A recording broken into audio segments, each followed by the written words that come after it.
and pull the curtain for privacy. Hi, my name's Josie and I'm going to be your student nurse today. I'm just going to gel my hands and put some gloves on. And it looks like from the physician's orders that we need, or that we're going to be starting a normal saline solution IV and an antibiotic IV. Can you please verify your name and date of birth? Penny Lindholm, 3/12 of 1970. And do you have any allergies? To sulfa. Okay. So first I'm just going to assess the patency of the IV or the catheter over here to make sure that it's not over its time for changing. And it was inserted in the last 96 hours, and going by Southwest Tech's hospital facility, they say that it needs to be changed every 96 hours, so we're good with that. But it's important to check with your facility to make sure that you don't go over the time for that and it needs to be changed. So this is good. It's been inserted in the last 96 hours, so we're good there. So next I'm just going to assess the site for any phlebitis, inflammation, infiltration, and infection. So for phlebitis, we're looking for any redness, if it's warm to touch, which I don't see any of that, and there's no swelling. And then for infiltration, we're looking for any swelling, if it's cold to touch, and then lifting up the patient's arm. Is there any sort of sagging or swelling underneath that looks like an IV bag almost in the arm, which would mean that the solution going in has been leaking into the arm, which I don't see any of that, so that looks good. There's no signs of infection or anything like that, or inflammation. Like I said, there's no redness or swelling. So that all looks to be good. So next, I'm just going to compare my MARS to my physician's orders to make sure that all lines up. So we have, let's see, cefazolin, which is the antibiotic we're going to be using today, and that is 1 gram IV every 8 hours for pneumonia. So that looks good. Then we're going to check the normal saline solution, and that is IV of normal saline, 1,000 milliliters over an hour. So that looks to be correct with that as well. And then lastly, we are going to check the saline flush. So we have a normal saline flush IV or normal saline flush of 10 milliliters. So that all looks to be correct. So I'm just going to go ahead and get rid of my physician's orders. So now I'm going to check each of the medications that we will be administering with the MARS. So first we are going to check the IV of normal saline, and that is 1,000 milliliters over an hour. So it's 1,000 milliliters, 1,000 milliliters. That looks good. The integrity of the package looks good, and it's not expired either, and there's no signs of crystallization either. So that looks good. Next, we are going to check our antibiotic, which is our cefazolin. That's 1 gram IV every 8 hours for pneumonia, but 1 gram, and this matches, so that is good. Again, integrity of the packaging is good, it's not expired, and there's no signs of crystallization. Next, we're going to check our normal saline flush. So if we're looking at that, it is normal saline flush of 10 milliliters, and this is 10 milliliters, and there's no signs of crystallization with that. It's not expired, and the packaging looks good. So that looks good with all of that. Next, I'm just going to check my integrity of the packaging and expiration dates on my tubings as well. The tubing on both, or the packaging on both of them looks good, and they are not expired. So that looks good. So for our administration of the normal saline solution, we're going to be running it at 1,000 milliliters per hour, so it's going to have a drip rate of about 12 drips per minute. So that looks good. So now I'm just going to do my second check of the MARS. So I'm going to look at my normal saline solution again, and that is 1,000 milliliters, 1,000 milliliters. There's no crystallization, not expired, packaging looks good. So next we're going to check our cefazolin, 1 gram, it both matches, no crystallization, packaging is good, and there's no opening in the package at all. Lastly, we're going to check our flush, and that's 10 milliliters of normal saline, 10 milliliters normal saline, not expired, no crystallization, and the integrity of the packaging is good. So that all looks to be correct. So next I'm going to state the 5 rights of medication administration, and that includes your patient, medication, dose, route, and time. Next, I'm just going to check over, I'm going to do my third check of the medications with the MARS. So we have Normal saline 1000 milliliters, normal saline 1000 milliliters, so that looks good. Then we have our cefazolin, 1 gram, that looks good as well. Then we have our normal saline flush, and that is 10 milliliters and 10 milliliters. So all of that looks to be correct. So next what I'm going to do is I'm going to set up my primary bag and primary tubing. So I'm going to come over here. I'm going to open up my primary tubing.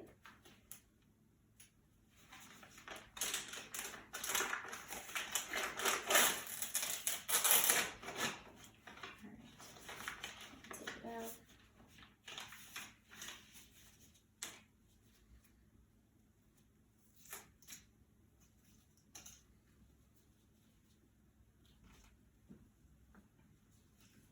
I'm going to close the rolling clamp on it as well. Make sure that's nice and closed. And it looks good.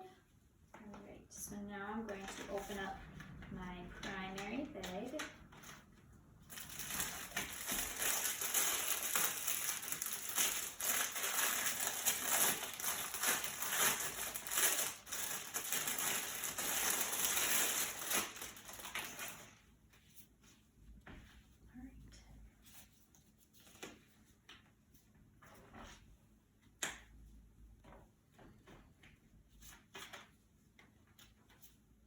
Make sure not to touch that or this, since both of these are sterile. Just gonna put it in here.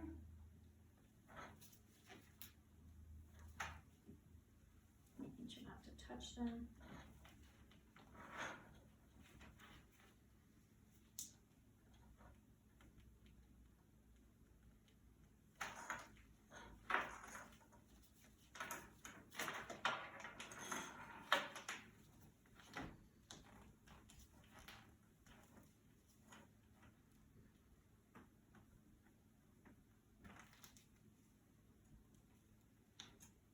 Right.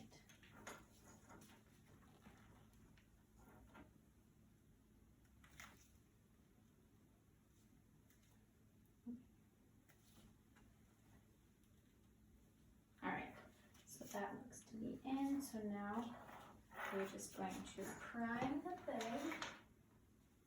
All right, so I'm going to fill the drip chamber up about halfway.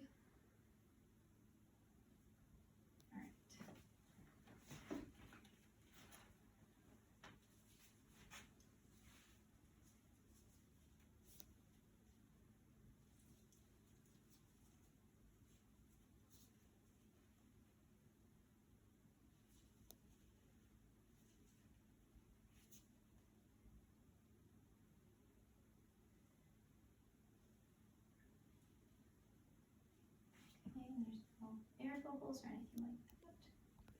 Spoke too soon.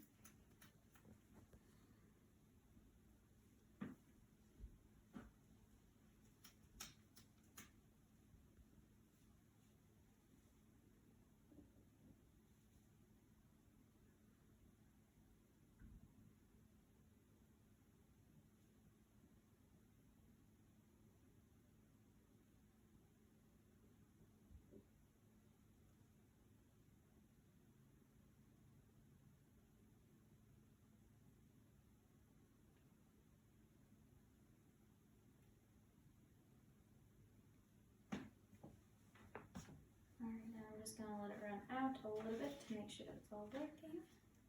Once it gets up here.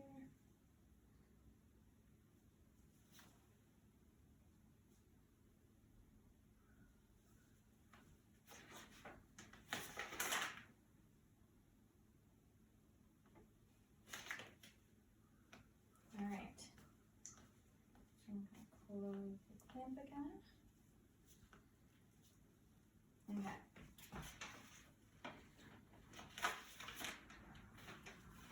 Alright, so now we're going to use the IV, or the normal saline solution flush. So I'm going to clean the catheter port right here for 30 seconds or 15 seconds with an alcohol wipe.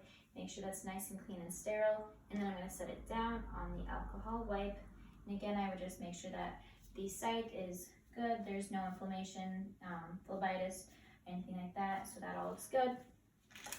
So once that's cleaned and resting on the alcohol wipe, then I'm going to open my normal saline flush.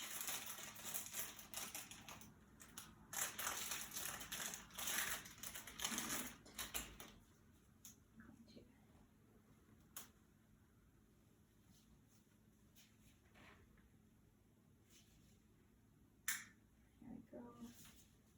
Gonna get all the air out.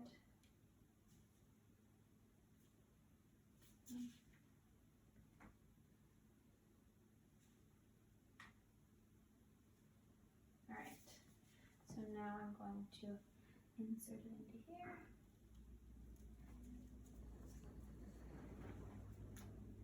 And first I'm just going to aspirate for blood so we know that it is still in the vein. Yep, there's blood return, so I'm going to use the push pause method to inject the flush.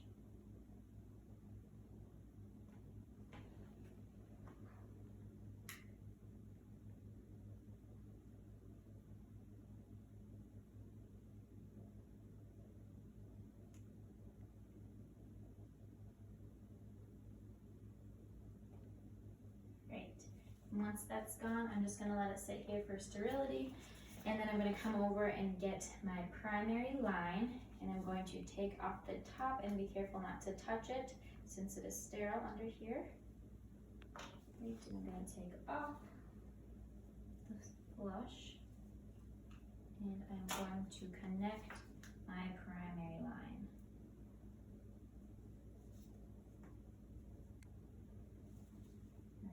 And now we can set up our drip rate. So like I said, we're gonna have a drip rate of 12 drips per minute.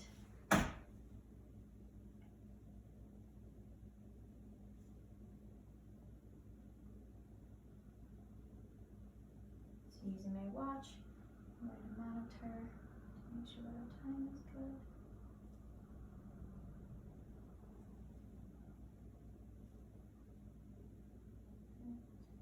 We said 3 drops every 15 seconds, or 12 drops every minute, which would go to 3 drops every 15 seconds for this timing.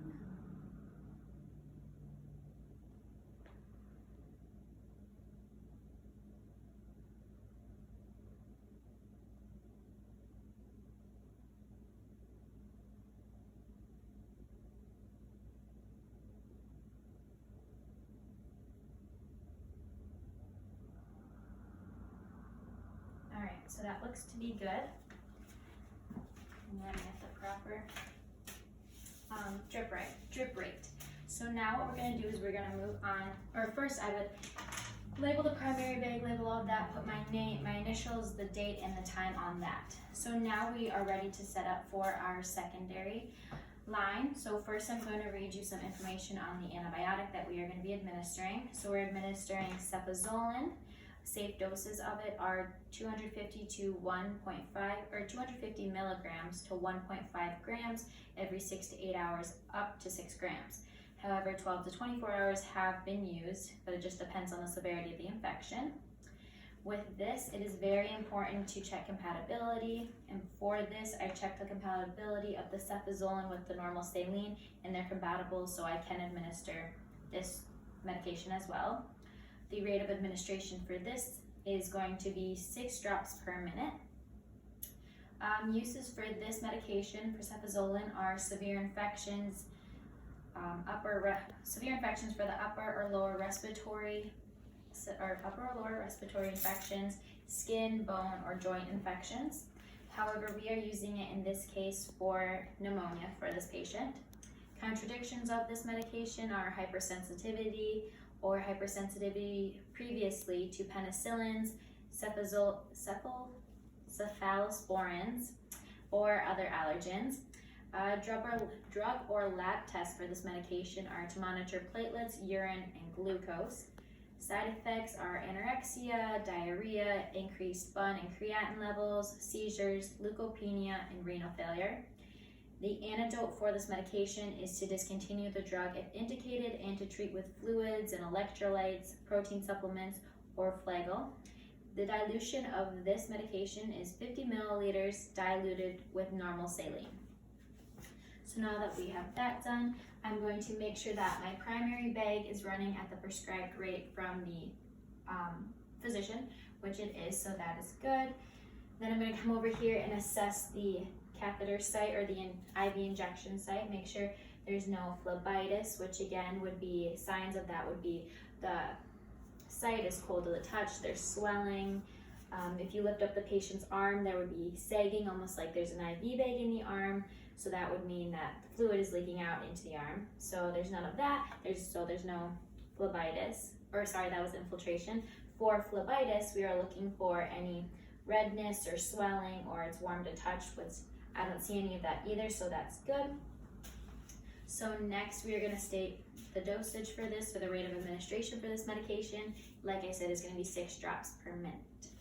So now I'm going to hook up my primary and secondary, or my secondary bag. And like I said, I checked the expiration dates on them. The integrity of the packaging is good. They're not expired, so everything looks good. So I'm going to go ahead and open up my secondary line.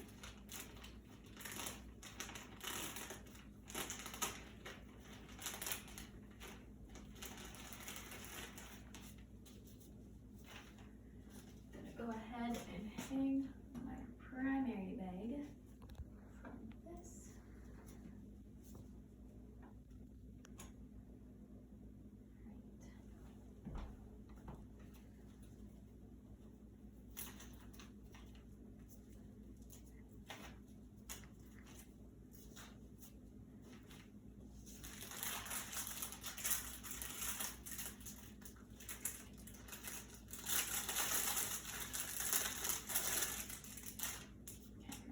To hook up my secondary bag to my secondary line, and again, not touching the top because that's sterile on both the line and the bag. So make sure not to touch those.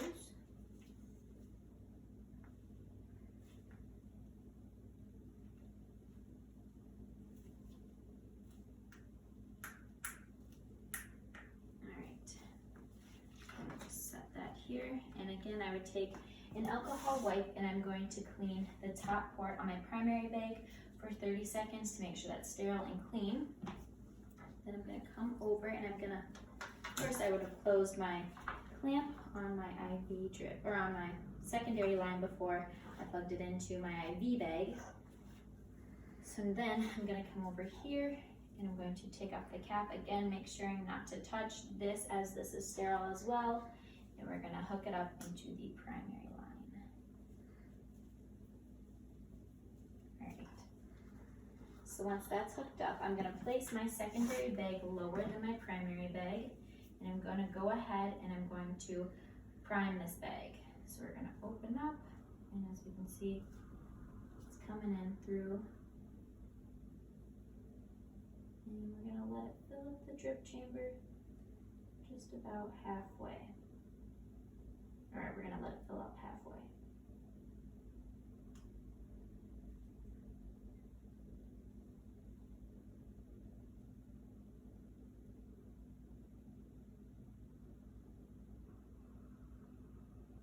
Okay, then I'm gonna make sure that's closed, and I'm going to go ahead and place my secondary bag up here. And then I can go ahead and open that clamp back up. And then we are going to go ahead and I'm going to set the drip rate of my secondary bag with my primary rolling clamp. So for this one we said it was 6 drops per minute. So we're going to go ahead and I'm going to use my watch and check.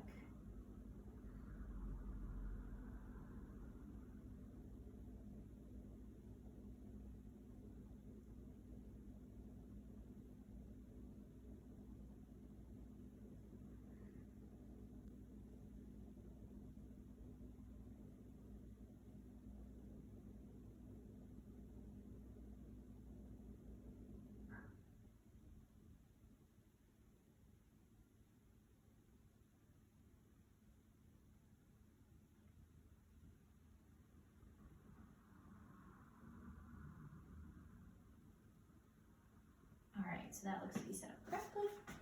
And then again, with this bag, I would label it with my name or my initials, the date, and the time that it was all set up. So now that's all right, it's all looks to be running and going into the patient, so we are good there. So next, if we were to discontinue an IV, I would make sure that the comfortable is in an appropriate position, or comfortable position. Make sure that, yes, they're in a comfortable position. I would then wash my hands and put gloves on, and I would make sure that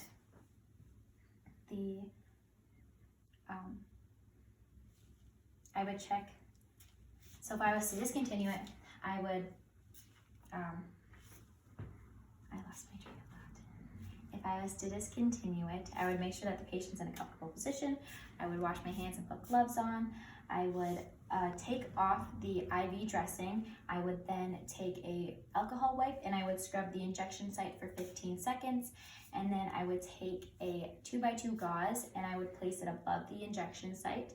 And I would slowly and carefully take out the catheter in the direction of the vein. Once the catheter's out, I would take my gauze and apply pressure to the injection site for 1 to 3 minutes. After that, I would discard my soiled gauze. I would place a new gauze on there and tape it and make sure it's secure. And then I would write documentation of all of my work, and I would ask the patient, is there anything else I can do for you while I'm here?